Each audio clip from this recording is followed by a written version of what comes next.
And this is the complete set. We have 4 calipers with brake pads. And all 4 rotors, that's the 4th rotor right there. And I got 2 bottles of brake fluid, that way I don't mix the brands of whatever's already in the car, and it'll be necessary for bleeding once we install the new calipers on. One thing I wanted to point out with this Brembo brake setup is that you can see it has the Hyundai Kia stamp. Let me turn it this way so you can see that they are the genuine parts that will fit the Genesis vehicle. And of course this will fit the Genesis 2.0 and 3.8. Now this one is for the back wheels, being that it's a smaller caliper, smaller pads.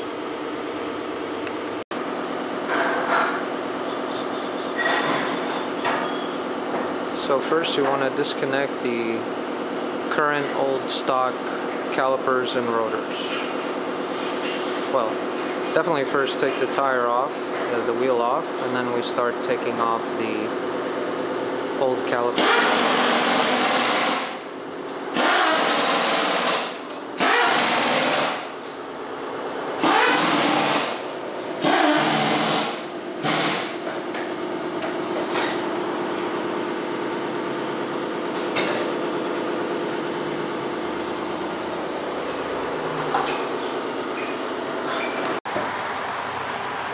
It's good to clamp down your brake hose, because if you disconnect it beforehand without it being open, you will lose all the fluid.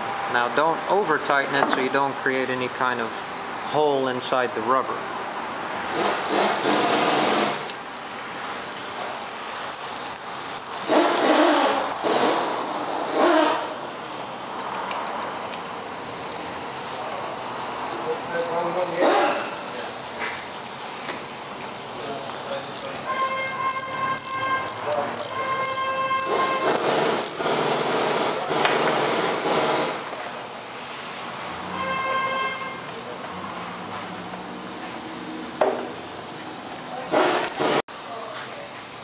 And then just move the brake hose over to the side to get it out of your way once you take the hose off.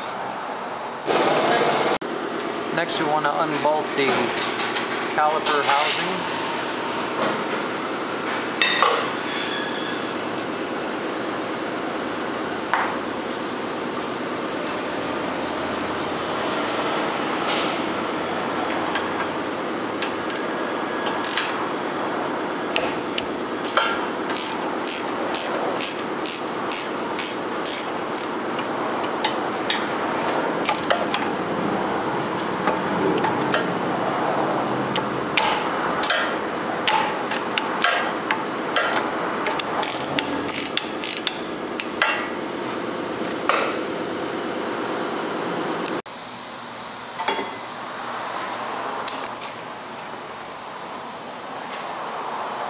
And the caliper will slide right off.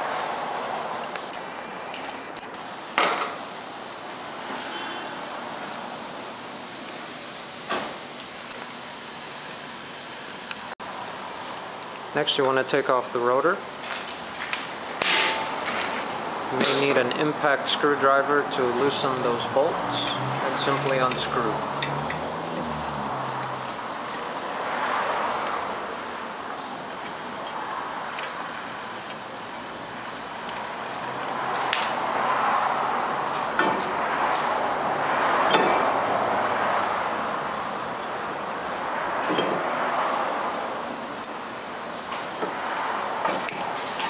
Slide it right off.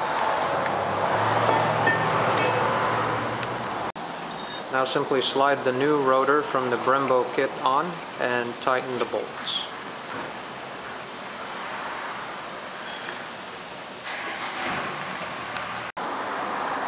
Now installing the caliper. You definitely want to take your time when installing the caliper and make sure you get the right side to the right location.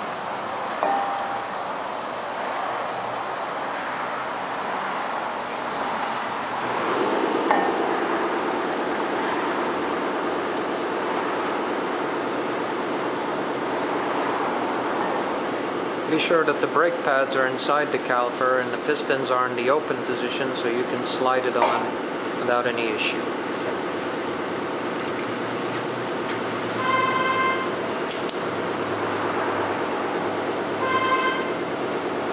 And then match it up to the bolts on the back end.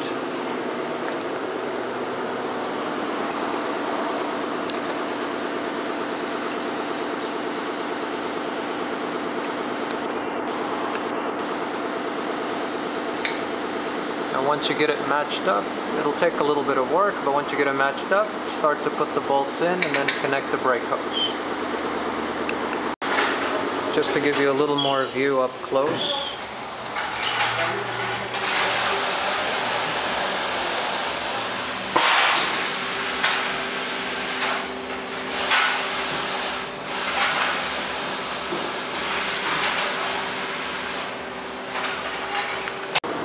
On the passenger side, you want to make sure that the small hole right here is on the bottom. So we just discovered that this one goes on the driver's side because of how the brake hose here is angled down. You see the little piece in the big circle.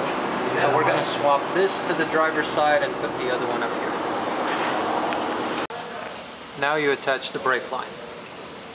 The stock brake lines on a non-Brembo brake system will fit the Brembo brakes without any modification.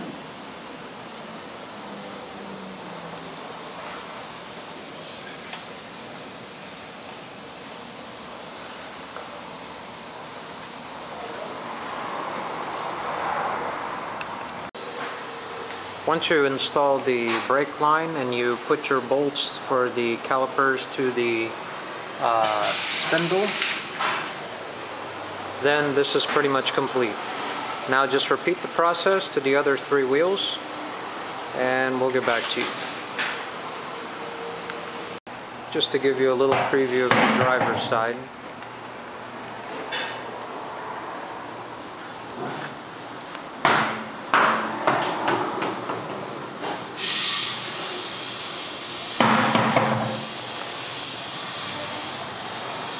Now we're starting on the back side.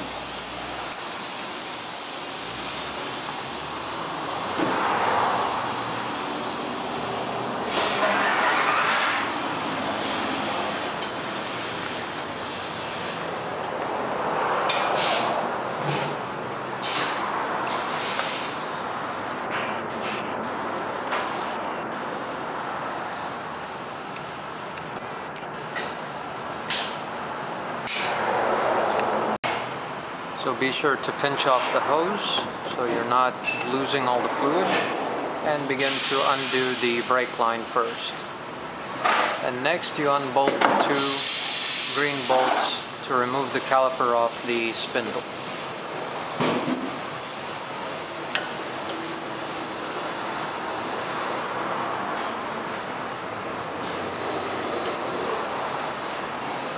When you're doing this, be sure to set up some kind of a catch pan for the little bit of fluid that you will lose.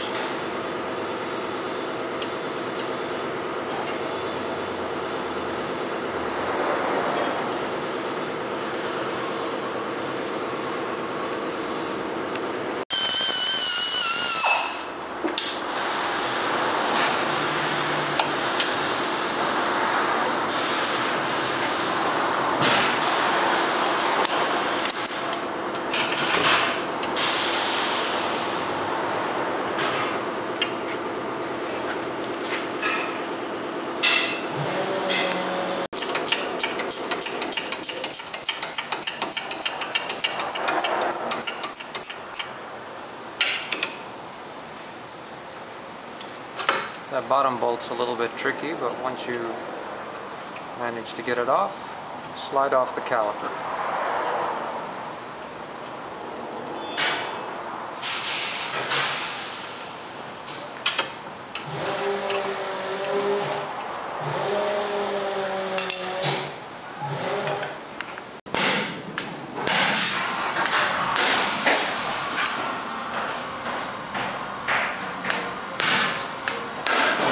Use an impact hammer to remove the 2 screws and then slide the rotor off.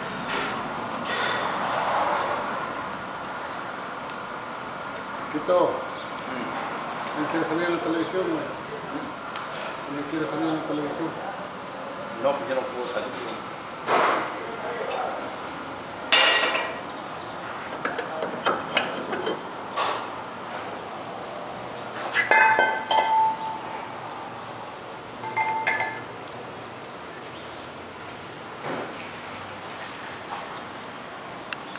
So unfortunately what we found is the problem is that this dust cover here actually is smaller than the Brembo rotors that need to be replaced with the stock ones. So you have one of two choices. You either cut this back panel off and not have a dust cover in the back, or you get a replacement one for the R-Spec or Grand Touring, what have you, and get the larger diameter.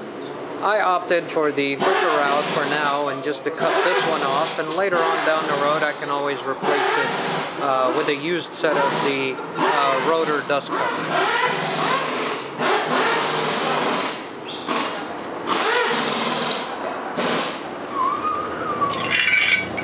Just simply make a clean cut all the way around and you'll have fit the rotor with no problem.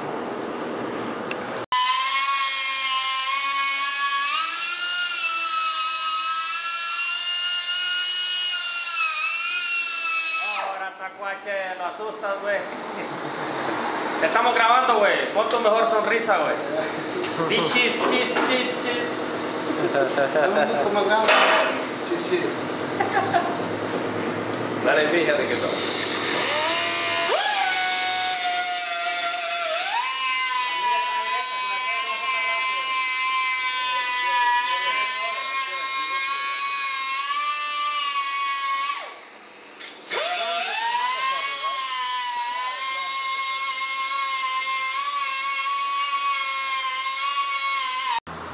And just to show you, this is after you connect it, even with the dust plate cut off. Maybe it's not going to show up very well, but you can see where we made the cut. And they are not touching each other.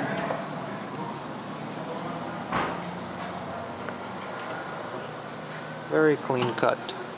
Now again, this is just a temporary solution just to get me out of the shop for now.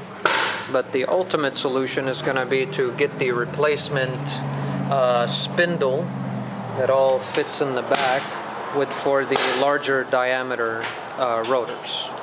So it should be a direct bolt-on without any problems. I'll investigate that later when the time comes, but for now we'll be fine. And the tool we use to cut it is your typical circular saw, pneumatic powered, that they had at the shop. So it took all of 5 minutes to make a clean cut all the way around, and we're in business.